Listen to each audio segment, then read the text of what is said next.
देखो दोस्तों, हम सर्वोच्च न्यायालय के बारे में विस्तृत जानकारी देखेंगे, उससे रिलेटेड हम विस्तृत जानकारी। तो क्या है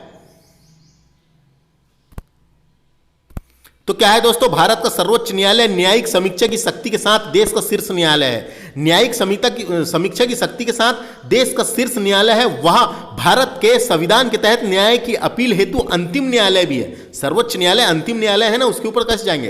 तो भारत में संविधान के तहत न्याय की समीक्षा हेतु अंतिम न्यायालय है। भारत एक संघीय राज्य है। आप जानते हैं भारत एक कैसा राज्य है, संघीय राज्य है, क्योंकि भारत राज्यों का संघ है, इसलिए उसको संघीय राज्य है बोलेंगे। एवं इसमें एकल एवं एकीकृत न्यायिक प्रणाली है दोस्तों। इसमें कैसी न्यायिक प्रणाली है, एकल है। इसमें एकल तथा एकीकृत न्याय प्रणाली है। इसका मतलब क्या होता है, एकल न्याय प्रणाली का मतलब होता है, एकल न्याय प्रणाली का अर्थ है कि उच्च न्यायालय द्वारा दिए गए निर्णय निचली अदालतों पर बाध्यकारी होते हैं। यानी कि ग्राम पंचायत से लेकर उच्च न्यायालय तक सभी निचली अदालत भारत के सर्वोच्च न्यायालय में एकीकृत है। सर्वोच्च न्यायालय में एकीकृत है। सबसे ऊपर सुप्रीम कोर्ट है, उसके नीचे राज्य स्तर का उच्च न्यायालय है, उसके नीचे जिला स्तर का उच्च न्यायालय है। जिला स्तर के उच्च न्यायालय के अंतर्गत जो भी न्याय देने वाली न्यायालय है वो सब। तो यहाँ ये बताया गया, इसका मतलब ये होता है कि सर्वोच्च न्यायालय का जो निर्णय होगा वो निचली अदालत के सभी निर्णयों पर बाध्यकारी होंगे, यानी उनको मानना पड़ेगा। उसी को बोलते हैं एकीकृत न्यायिक प्रणाली, यानी कि इंग्लिश में इसको बोलते हैं क्या, यूनिफाइड। इसको इंग्लिश में बोलते हैं यूनिफाइड इंटीग्रेटेड इसका मतलब होता है। यानी कि सर्वोच्च न्यायालय का फैसला नीचे में जितनी भी अदालतें हैं सब अदालत को मानना पड़ेगा। इसकी त्रिस्तरीय संरचना है, यानी कि इसकी 3 स्तरीय संरचना है। ये ऊपर और ये सबसे ऊपर में क्या है, सर्वोच्च न्यायालय, मध्य में क्या है, उच्च न्यायालय, सबसे नीचे में है अधीनस्थ न्यायालय। तो सर्वोच्च न्यायालय को तो आप जानते ही हैं, उच्च न्यायालय जो राज्यों में होता है। सर्वोच्च न्यायालय पूरे भारत का एक ही है। दिल्ली में सर्वोच्च न्यायालय अपने अपने राज्यों में एक उच्च न्यायालय होता है और एक होता है अधीनस्थ न्यायालय। तो अधीनस्थ न्यायालय एक जिला न्यायालय को बोलते हैं दोस्तों। अधीनस्थ न्यायालय जो जिला न्यायालय होता है, यानी एक जिला न्यायाधीश का न्यायालय को अधीनस्थ न्यायालय कहते हैं। एक जिला न्यायाधीश के न्यायालय को अधीनस्थ न्यायालय कहते हैं। दूसरा इसको मुंसीफ न्यायालय का मुंसीफ, यानी इसको मुंसीफ न्यायाधीश का न्यायालय भी कहते हैं। जिला स्तर के अधीनस्थ न्यायालय को जिला न्यायालय या सत्र न्यायालय के नाम से जाना जाता है। इसी को अधीनस्थ न्यायालय को सत्र न्यायालय भी बोलते हैं दोस्तों। सत्र न्यायालय, जिलों में देखा होगा आपने, जिलों के कोर्ट में लिखा रहता है सत्र न्यायालय। तो जिला स्तर के अधीनस्थ न्यायालय को जिला न्यायालय या सत्र न्यायालय के न्यायालय के नाम से जाना जाता है। इस स्तर में न्यायालय के अतिरिक्त न्यायाधीश होते हैं, संयुक्त न्यायाधीश भी होते हैं, सहायक न्यायाधीश की अदालत सम्मिलित होती है अधीनस्थ न्यायालय के अंतर्गत। तो वही उसी के लिए उसको त्रिस्तरीय संरचना कहा गया। आगे समझ क्या, इतना सा है समझने वाली बात, बस आगे चलते हैं। देखो सर्वोच्च न्यायालय का संवैधानिक प्रावधान क्या है, तो उसको डिस्कस करेंगे। तो भारतीय संविधान में भाग 5 है दोस्तों। भाग 5 का नाम क्या है, संघ। भाग 5 का नाम क्या है, संघ। तो भाग 5 में लिख रखा है, भाग 5 एवं अध्याय कौन सा है, 6। भाग 5 के अंतर्गत अध्याय 6 है, जिसमें संघ न्यायपालिका के तहत सर्वोच्च न्यायालय का प्रावधान किया गया है। संघ की न्यायपालिका के तहत सर्वोच्च न्यायालय का प्रावधान किया गया है। भारतीय संविधान के भाग 5 में अनुच्छेद 124 से लेकर 147 तक सर्वोच्च न्यायालय के संगठन, स्वतंत्रता, अधिकार क्षेत्र, शक्तियां, प्रक्रिया से संबंधित है।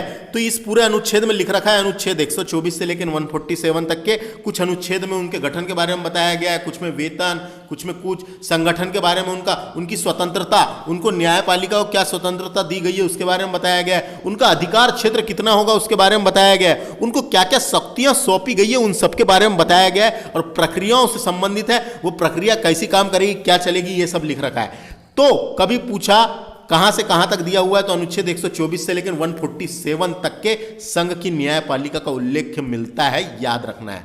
उसके बाद अनुच्छेद 124 में क्या लिख रखा है, तो अनुच्छेद 124 में लिख रखा है सर्वोच्च न्यायालय की स्थापना और गठन। सर्वोच्च न्यायालय की स्थापना और गठन के बारे में बताया गया है ना 124 में। 124 के 1 में क्या लिख रखा है, तो इसके तहत भारतीय संविधान में कहा गया है कि भारत का एक सर्वोच्च न्यायालय होगा जिसमें एक मुख्य न्यायाधीश तथा 7 से अधिक अन्य न्यायाधीश नहीं हो सकते।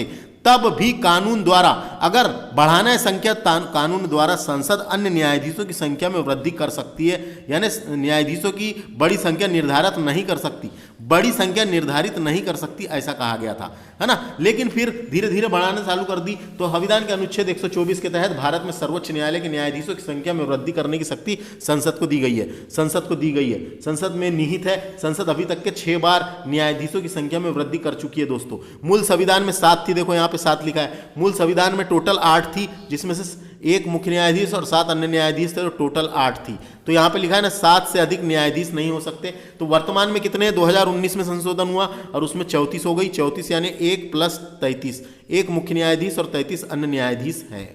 आगे समझ। सर्वोच्च न्यायालय के क्षेत्राधिकार को सामान्य तौर पर मूल अधिकार क्षेत्र, अपीली अधिकार और सलाहकार क्षेत्राधिकार में वर्गीकृत किया गया है दोस्तों। सर्वोच्च न्यायालय का जो क्षेत्राधिकार है उसको सामान्य तौर पर मूल अधिकार क्षेत्र के अंतर्गत, अपीली क्षेत्राधिकार के अंतर्गत और सलाहकार क्षेत्राधिकार के अंतर्गत वर्गीकृत किया गया है। हालांकि सर्वोच्च न्यायालय के पास अन्य कई शक्तियां हैं। तो जय हिंद दोस्तों, कैसे हैं आप लोग। इस लेक्चर न्यायालय डिस्कस कर रहे हैं दोस्तों। एमपीपीएससी प्रीलिम्स 2024 में हम यूनिट नंबर 5 डिस्कस कर रहे हैं। यूनिट 5 आपको पता होगा, उसमें लिख रखा है भारत एवं मध्य प्रदेश की संवैधानिक व्यवस्था पूछी जाएगी। तो सिलेबस में जो जो टॉपिक मेंशन है वो टॉपिक हम डिस्कस कर रहे हैं दोस्तों। हमने संविधान सभा डिस्कस कर लिए हैं, संघीय न्यायपालिका डिस्कस करें, राष्ट्रपति डिस्कस कर लिए और संसद डिस्कस कर चुके हैं। चैनल में प्लेलिस्ट मिल जाएगी आपको। Unit 5 MPPSC prelims 2024 new syllabus according Madhya Pradesh Bharat एवं मध्य प्रदेश की संवैधानिक व्यवस्था। तो उसके अंतर्गत उसमें टॉपिक लिख रखा हुआ है कि एक सर्वोच्च न्यायालय और न्यायिक व्यवस्था पूछी जाएगी। तो हम सर्वोच्च न्यायालय को पहले डिस्कस करेंगे, इसके बाद वाले लेक्चर में हम न्यायिक व्यवस्था लेके आएंगे। तो यह लेक्चर मेरे द्वारा डिस्कस किया जा रहा है। माय नेम इज क्या है, विक्रम खंडेलकर। आइए शुरू करेंगे ज्यादा बातें ना करते हुए। इस लेक्चर में हम सर्वोच्च न्यायालय और सर्वोच्च न्यायालय का विस्तृत अध्ययन करेंगे, जितने भी अनुच्छेद लिख रखे हैं उसके बारे में जानेंगे दोस्तों। भारतीय संविधान का हमारा अनुच्छेद यानी भाग 5 है। भाग 5 जो संघ के बारे में बताया गया है। तो भाग 5 के अंतर्गत अध्याय 4 है दोस्तों।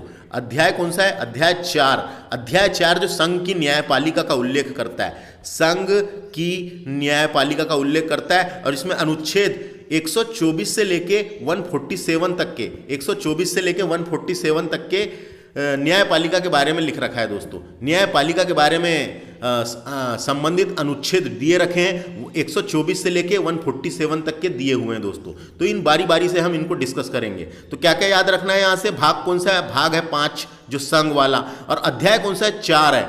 4 के अंतर्गत संघ की न्यायपालिका का उल्लेख मिलता है। और अनुच्छेद कहां से कहां तक है, 124 से 147 तक के है दोस्तों।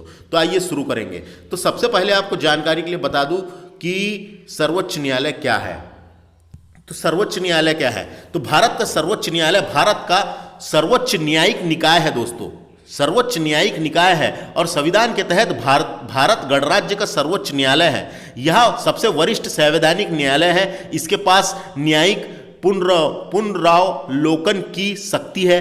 पुनरावलोकन की शक्ति अमेरिका से लिया गया है दोस्तों, याद रखना है। जो पुनरावलोकन की शक्ति अमेरिका से लिया गया है। तो इसके पास न्यायिक पुनरावलोकन की शक्ति है। भारत का मुख्य न्यायाधीश सर्वोच्च न्यायालय का प्रमुख और मुख्य न्यायाधीश होता है। भारत का मुख्य न्यायाधीश सर्वोच्च न्यायालय का प्रमुख और मुख्य न्यायाधीश होता है, जिसमें अधिकतम 34 न्यायाधीश होते हैं दोस्तों। जिसमें अधिकतम 34 न्यायाधीश होते हैं। और इसके पास मूल अपीलीय और सलाहकार क्षेत्र के रूप में, सलाहकार क्षेत्राधिकार के रूप में व्यापक शक्तियां सर्वोच्च न्यायालय के पास है। सर्वोच्च न्यायालय के पास है। तो सर्वोच्च न्यायालय का गठन सबसे पहले कब किया गया था, तो 1 अक्टूबर 1937 को किया गया था। 1 अक्टूबर 1937 को भारत का संघीय न्यायालय के रूप में किया गया था। और आज़ादी के बाद, संविधान लागू होने के बाद 28 जनवरी 1950 को भारत का सर्वोच्च न्यायालय के रूप में अस्तित्व में आया। 28 जनवरी 1950 को सर्वोच्च न्यायालय के गठन के रूप में सर्वोच्च न्यायालय के रूप में अस्तित्व में आया। तो कभी आपको क्वेश्चन पूछता है कि सर्वोच्च न्यायालय का गठन कब किया गया था, तो क्या बताएंगे आप, उसकी 2 तारीख है सर्वोच्च न्यायालय के गठन की। एक तो पहली तारीख है 1 अक्टूबर 1937, वो भारत का संघीय न्यायालय के रूप में गठन किया गया था। और संविधान लागू होने के बाद 28 जनवरी को किया गया था। 28 जनवरी 1950 को इसका गठन किया गया था। सर्वोच्च न्यायालय का गठन 28 जनवरी 1950 को किया गया था। आ गया इतना समझ में।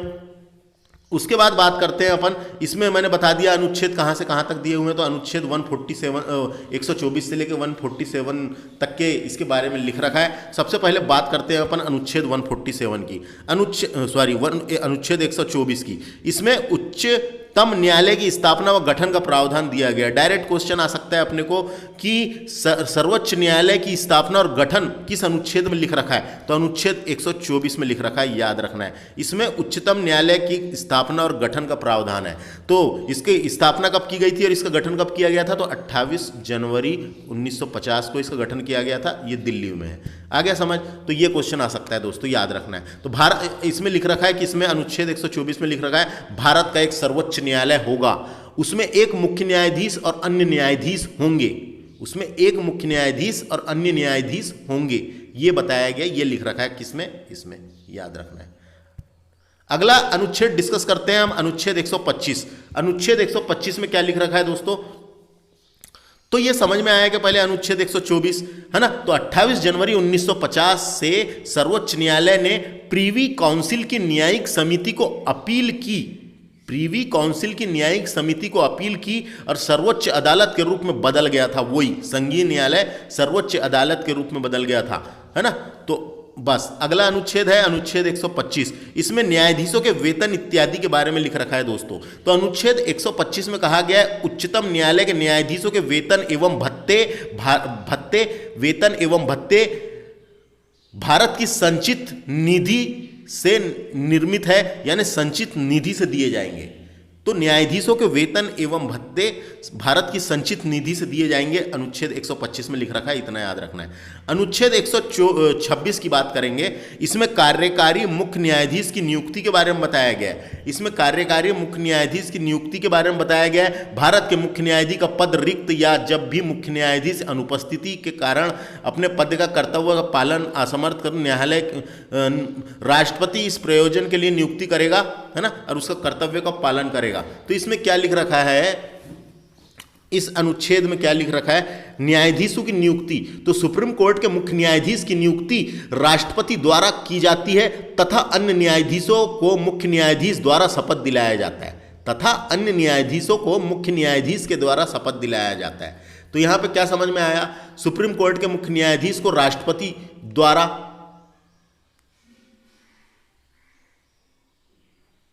यहां पे इतनी समझने वाली बात है, क्या बोला है यहां पे, न्यायाधीशों की नियुक्ति कौन करता है, तो राष्ट्रपति करता है, इतना याद रखना है ना। मुख्य न्यायाधीश की नियुक्ति कौन करता है, राष्ट्रपति करता है, इतना याद रखें बस।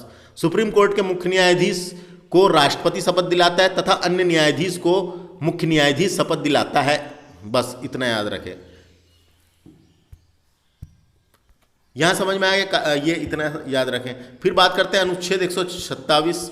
इसमें क्या है, न्यायाधीशों की नियुक्ति के बारे में बताया गया। तो न्यायाधीशों की नियुक्ति क्या है, संविधान का अनुच्छेद 127 के अनुसार जब उच्च न्यायालय के सत्र की जारी रखने या आयोजित करने न्यायाधीशों में से एक कोरम की आवश्यकता पड़ती है, तो भारत के मुख्य न्यायाधीश एक उच्च न्यायालय के न्यायाधीशों को निर्दिष्ट समय के लिए उच्च न्यायालय के न्यायाधीश के रूप में नामित कर सकता है। और वहाँ तो ये न्यायाधीशों की नियुक्ति, तो न्यायाधीशों की नियुक्ति कौन करेगा, तो ये भी राष्ट्रपति के द्वारा की जाती है, इतना याद रखना है ना। शपथ कौन दिलाता है, शपथ कौन दिलाता है, तो मुख्य न्यायाधीश को राष्ट्रपति शपथ दिलाता है और अन्य न्यायाधीश को मुख्य न्यायाधीश शपथ दिलाते हैं, इतना याद रखना है बस। तो यहाँ पे ये बताया गया नियुक्ति कौन करेगा, राष्ट्रपति करेगा, याद रखना है। अगला अनुच्छेद है 128। तो 128 में क्या गया, सर्वोच्च न्यायालय की बैठक में सेवानिवृत्त न्यायाधीश की उपस्थिति। तो उच्चतम न्यायालय की बैठक में सेवानिवृत्त यानी रिटायर्ड न्यायाधीशों की उपस्थिति के बारे में बताया गया है ना। तो ये अनुच्छेद 128 के अनुसार भारत के सर्वोच्च न्यायालय के किसी भी सेवानिवृत्त न्यायाधीश को भारत के राष्ट्रपति के पूर्व अनुमति से ही भारत के मुख्य न्यायाधीश द्वारा सर्वोच्च न्यायालय के न्यायाधीश के रूप में बैठने और कार्य करने के लिए वापस बुलाया जा सकता है, उसके बारे में बताया गया, याद रखना है। अगला है अनुच्छेद 129। अनुच्छेद 129 के अनुसार सर्वोच्च न्यायालय एक अभिलेख न्यायालय के रूप में कार्य करेगा। अभिलेख न्यायालय के रूप में सर्वोच्च न्यायालय कार्य करेगा, वो बताया गया अनुच्छेद 129 में। अनुच्छेद 130 क्या कहता है, उच्च न्यायालय की पीठ के बारे में बताया गया दोस्तों। तो संविधान के अनुच्छेद 130 में यहाँ उपबंध है कि उच्चतम न्यायालय दिल्ली में अथवा ऐसे अन्य स्थान या स्थानों में अधिविष्ट होगा जो भारत का मुख्य न्यायाधीश या राष्ट्रपति के अनुमोदन से समय समय पर नियमित करे, तो यहाँ उच्चतम न्यायालय की पीठ के बारे में बताया गया है। तो समय समय पर ट्रांसफर हो सकता है। तो ये बताया गया है कि इस भारतीय संविधान के अनुच्छेद 130 में यह उपबंध है कि सर्वोच्च न्यायालय दिल्ली में अथवा ऐसे अन्य स्थान या स्थानों में अधिविष्ट होगा जो भारत का मुख्य न्यायाधीश और राष्ट्रपति के अनुमोदन से समय समय पर नियमित कर सके, ये बताया गया है दोस्तों। अगला है अनुच्छेद 131। अनुच्छेद 131 में केंद्र राज्य एक अंतर्राज्यीय विवादों से संबंधित सर्वोच्च न्यायालय को मूल अधिकार प्रदान करता है दोस्तों। तो सुप्रीम कोर्ट को मूल अधिकार क्षेत्र प्रदान करता है यह अनुच्छेद कौन से में? 31 में। इतना याद रखें। अनुच्छेद 132 की बात करेंगे हम। अनुच्छेद 132 कुछ मामलों में यानी संवैधानिक मामलों में उच्च न्यायालय से अपील पर सर्वोच्च न्यायालय का अपीली अधिकार क्षेत्र होता है। ये याद रखना है, सर्वोच्च न्यायालय कुछ मामलों में उच्च न्यायालय के अपील के मामले में अपीली क्षेत्राधिकार देता है। अगला अनुच्छेद है अनुच्छेद 133। इसमें सिविल मामले में उच्च न्यायालय में अपील से संबंधित सुप्रीम कोर्ट का अपीली क्षेत्र अधिकार देता है 133। तो सिविल मामलों में, कौन से मामले में? सिविल मामलों में के संबंध में उच्च न्यायालय के अपील पर सर्वोच्च न्यायालय का अपीली क्षेत्राधिकार इसमें लिख रखा है 33 में। 34 में क्या लिख रखा है अनुच्छेद 134 में? तो आपराधिक मामलों में अपील पर सर्वोच्च न्यायालय का अपीली क्षेत्राधिकार, ये सिविल मामलों में था, ये आपराधिक मामलों में अपीली क्षेत्राधिकार दिया गया है उसको। अगला अनुच्छेद है अनुच्छेद 134 का ए, सुप्रीम कोर्ट के अपील के लिए प्रमाण दिया गया है इसमें। तो यह नागरिकों के मानव अधिकारी को रक्षा करने के लिए, मानव अधिकारों की रक्षा के लिए सर्वोच्च न्यायालय का संवैधानिक जनादेश है। सर्वोच्च न्यायालय और उच्च न्यायालय के पास मौलिक और अन्य अधिकारों को लागू करने के लिए कार्रवाई करने की शक्ति इसको मिली हुई है अनुच्छेद 134 ए के अंतर्गत। बात करेंगे अगला अनुच्छेद 135। सर्वोच्च न्यायालय वर्तमान कानून के अंतर्गत संघीय न्यायालय के क्षेत्राधिकार तथा शक्ति का उपयोग करेगा। तो अनुच्छेद 135 में संविधान में शामिल किया गया था ताकि सुप्रीम कोर्ट के मामले में क्षेत्राधिकार का प्रयोग कर सके। जब भारत के मुख्य न्यायाधीश का पद रिक्त होता है तो कार्यकाल के कर्तव्य का पालन राष्ट्रपति द्वारा नियुक्त न्यायालय के अन्य न्यायाधीशों में से एक के द्वारा किया जाता है दोस्तों। इतना याद रखना है यहाँ पे। तो सर्वोच्च न्यायालय द्वारा वर्तमान कानूनों के अंतर्गत संघीय न्यायालय के क्षेत्राधिकार तथा शक्ति का प्रयोग इस अनुच्छेद के तहत किया गया है। अगला है अनुच्छेद 136। उच्चतम न्यायालय द्वारा अपील के लिए विशेष अवकाश। तो अनुच्छेद 136 में क्या लिख रखा है? उच्च न्यायालय द्वारा अपील के लिए विशेष अवकाश, अपील करने के लिए विशेष अवकाश दिया गया, उसके बारे में बताया गया है। अनुच्छेद 137 में सुप्रीम कोर्ट द्वारा निर्णयों तथा आदेशों की समीक्षा, है ना। तो अनुच्छेद 137 के अंतर्गत सर्वोच्च न्यायालय को अपने निर्णयों का पुनराविलोकन करने का अधिकार प्राप्त है। यदि सर्वोच्च न्यायालय को यह प्रतीत होता है कि उसके द्वारा दिए गए निर्णय में किसी पक्ष के प्रति न्याय नहीं हुआ है तो वह अपने निर्णय पर पुनर्विचार कर सकता है तथा उसे आवश्यक परिवर्तन कर सकता है। उसके बारे में बताया है यहाँ पे अनुच्छेद 137 में। अगला अनुच्छेद है 138। सुप्रीम कोर्ट के अधिकार क्षेत्र में वृद्धि। तो सरकार राज्य या संस्था में मौलिक संहिता प्रक्रिया यानी वृद्धि कर सकता है। यहाँ ये बताया गया सुप्रीम कोर्ट के क्षेत्र अधिकार में वृद्धि, उसके क्षेत्र अधिकार में वृद्धि कर सकता है ये, है ना। अगला है अनुच्छेद 139। कुछ चुनिंदा विषयों पर उच्चतम न्यायालय को रिट जारी करने की शक्ति देता है। कुछ चुनिंदा विषय पर संसद कानून द्वारा सर्वोच्च न्यायालय को निर्देश, आदेश, रिट जारी करने की शक्ति प्रदान करता है ना। बंदी, प्रत्यक्षीकरण, परमादेश, निषेध अधिकार वारंटों और ये सब देता है। तो रिट जारी करने की, इसके बारे में भी आगे मैं डिटेल में बताऊंगा। तो रिट जारी करने की शक्ति 139 के तहत भी देता है कुछ मामलों में। 139 का एक कुछ मामलों का स्थानांतरण। तो इसमें बताया गया है एक मुद्दे पर विभिन्न निर्णयों की संभावना मुकदमे के स्थानांतरण का अधिकार नहीं हो सकता, इसलिए इसमें स्थानांतरण की कुछ मामलों को स्थानांतरण की शक्ति प्रदान करता है। अगला है अनुच्छेद 140। सुप्रीम कोर्ट की सहायक शक्तियों के बारे में बताया गया है। सुप्रीम कोर्ट भारत के सर्वोच्च न्यायालय को सहायक शक्तियों से संबंधित है, ये सहायक शक्तियों से संबंधित है। अगला है 141। सुप्रीम कोर्ट के द्वारा घोषित कानून का सभी न्यायालयों पर लागू होना। सुप्रीम कोर्ट के द्वारा घोषित कानून का सभी न्यायालयों पर लागू होना यानी अनुच्छेद 141 के तहत किसी अपवाद या प्रावधान का निर्णय नहीं होता तो उच्चतम न्यायालय को इस संबंध में एक टिप्पणी करने की अनुमति देता है कि क्या इस एक नज़र के रूप में नहीं माना जाएगा। तो ये बताया गया है यहाँ पे कि सुप्रीम कोर्ट के द्वारा घोषित कानून का सभी न्यायालयों में लागू होना। अगला है 142, इसमें है सुप्रीम कोर्ट के आदेशों का गवाह की तरह भविष्य में इस्तेमाल करना, है ना। तो सुप्रीम कोर्ट को विवेकाधीन शक्ति प्रदान करता है ये अनुच्छेद। इसके अनुसार सर्वोच्च अदालत अपने अधिकार क्षेत्र का प्रयोग करते हुए ऐसी डिक्री पारित कर सकता है या ऐसा आदेश दे सकता है उसके समक्ष लंबित किसी भी मामले या मामले के पूर्ण न्याय सुनिश्चित करने के लिए आवश्यक हो। तो यहाँ पे गवाहों की तरह भविष्य में इस्तेमाल कर सकता है उसको। अनुच्छेद 143, राष्ट्रपति की सुप्रीम कोर्ट से परामर्श करने की शक्ति।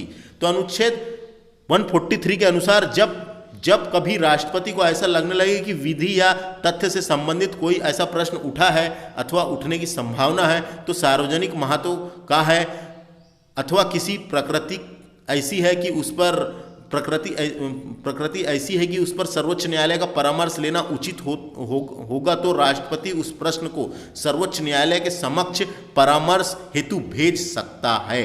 परामर्श हेतु भेज सकता है राष्ट्रपति, है ना, इतना याद रखें। अगला है 144, सिविल और न्यायिक अधिकारों को सुप्रीम कोर्ट की सहायता के लिए कार्य करना। तो अनुच्छेद 144 में कहा गया है कि भारत के क्षेत्र में सभी अधिकारी, नागरिक और न्यायिक सर्वोच्च न्यायालय की सहायता में कार्य करेंगे। सहायता में कार्य करेंगे ये बताया गया, सहायता में कार्य करेंगे। कौन? सिविल और न्यायिक अधिकारी को सुप्रीम कोर्ट की सहायता के लिए कार्य करना। अनुच्छेद 145 में बताया गया अदालतों के नियम। अदालतों के नियम, तो अनुच्छेद 145 के अंतर्गत उच्च न्यायालय को अपने क्रियाकलापों एवं प्रक्रियाओं को नियमित करने के लिए स्वयं के नियमों को लागू करने का अधिकार देता है। स्वयं के सुप्रीम कोर्ट के नियमों को अधिकार देता है, इतना याद रखना है। 146 इसमें कहा गया है सुप्रीम कोर्ट के अधिकारियों और कर्मचारियों का खर्चा, है ना, तो खर्चा के बारे में बताया गया। तो अनुच्छेद भारतीय संविधान का अनुच्छेद 146 सर्वोच्च न्यायालय रजिस्ट्री के अधिकारों और सेवकों की नियुक्ति से संबंधित है। दोस्तों, सेवकों की नियुक्ति से संबंधित है ना। सुप्रीम कोर्ट के अधिकारियों और कर्मचारियों का खर्च, तो जैसे कि अटॉर्नी जनरल की नियुक्ति के बारे में बताया गया, यानी उससे रिलेटेड उसकी, तो इसमें इतना याद रखना है सुप्रीम कोर्ट के अधिकारों और कर्मचारियों का खर्चा की बात की गई है। उनका खर्च कैसे होगा, उन लोग काम कैसे करेंगे। अनुच्छेद 147 क्या है, तो ये सरकार राज्य संस्था को मौलिक संहिता प्रक्रिया शक्ति कर्तव्य यानी उनके विवरण के बारे में विवरण देता है ना। समीक्षा करने वाले ढांचे का विवरण देता है। इसमें समीक्षा करने कर्तव्य का शक्तियों और कर्तव्यों का सीमांकन करने वाले ढांचे का विवरण देता है ना, विवरण देता है, इतना याद रखना है। इस तरीके से ये पूरे अनुच्छेद थे इंपॉर्टेंट, जो मैंने आपको बता दिया। एक बार इसको देख लेना है फटाफट से, को है ना, बस इसको फटाफट से देख लेना है कि कौन से इतने अनुच्छेद हैं जिसमें क्या क्या लिख रखा है, बस इतना। दोस्तों, इस लेक्चर में इतना ही, और डिटेल में मैं वीडियो लेके आऊँगा। इसके बाद न्यायिक व्यवस्था का एक और वीडियो आएगा, और संविधान का रक्षक सुप्रीम कोर्ट को कहा जाता है, याद रखना है। थैंक्स फॉर वॉचिंग, नमस्कार।